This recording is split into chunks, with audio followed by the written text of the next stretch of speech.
7 titres mondiaux, 91 victoires, un accident qui a bouleversé le monde du sport. L'histoire de Michael Schumacher est celle d'un garçon modeste devenu la plus grande légende de la Formule 1 avant qu'un destin cruel ne vienne tout arrêter. Aujourd'hui, plongeons dans la vie extraordinaire du Baron Rouge. Tout commence dans une petite ville allemande, Hürth-Ermülheim, où naît Michael Schumacher le 3 janvier 1969. Son père Rolf est maçon. La famille est loin des circuits prestigieux et des budgets illimités. Mais à 4 ans, le petit Michael reçoit un cadeau qui va changer sa vie. Un kart à pédales équipé d'un moteur de tondeuse bricolé par son père. C'est le début d'une passion dévorante. Pour financer les rêves de son fils, Rolf prend un second emploi à la piste de karting de Karpen. Michael y passe tout son temps libre, apprenant, progressant, gagnant. À 6 ans seulement, il remporte son premier championnat de club. Le talent est là, brut, évident.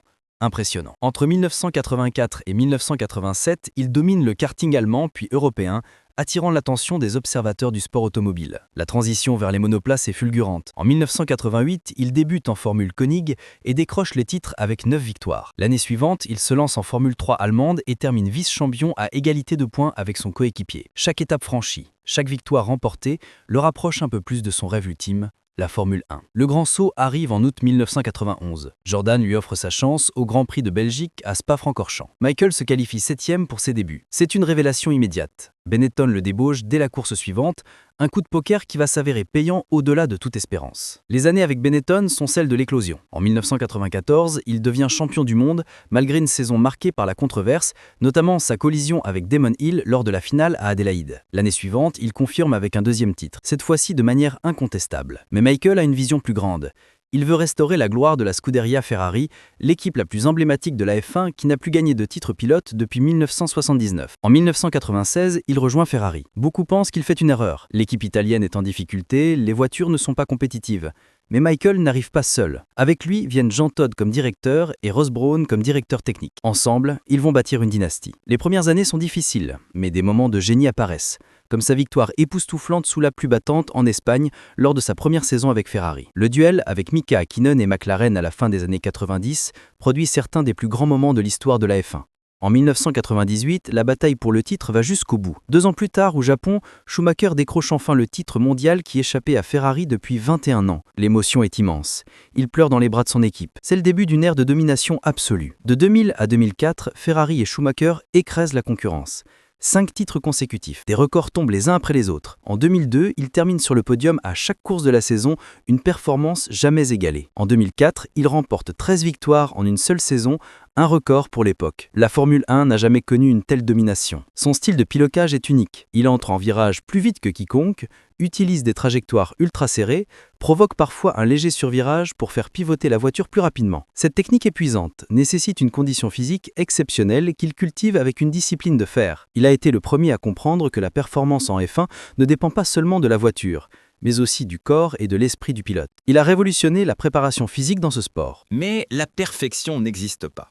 Sa carrière est aussi marquée par des controverses. L'accrochage volontaire avec Jacques Villeneuve en 1997 à Jerez lui vaut d'être disqualifié du championnat. Les consignes d'équipe favorisant Schumacher au détriment de son coéquipier Rubens Barrichello choquent les fans, notamment en Autriche en 2002. Le pilote est inattaquable sur la piste, mais l'homme divise. En 2006, après 15 saisons et 7 titres mondiaux, il annonce sa première retraite. Sa dernière course au Brésil est digne de sa carrière. Une remontée spectaculaire de la dernière à la 4e place. Il part au sommet. Le repos ne dure pas. En 2010, Mercedes le convainc de revenir. Il rejoint une équipe en reconstruction et aide à poser les fondations de ce qui deviendra la machine dominatrice des années 2010. Même si les résultats ne sont pas à la hauteur de son passé glorieux, il obtient un dernier podium en 2012 avant de raccrocher définitivement le casque à 53 ans. Et puis, le drame. Le 29 décembre 2013, Michael Schumacher fait du ski avec son fils à Méribel, en France. Il chute et heurte violemment un rocher. Traumatisme crânien sévère, coma artificiel. Le monde du sport retient son souffle. Depuis ce jour tragique, sa famille préserve une stricte confidentialité sur son état.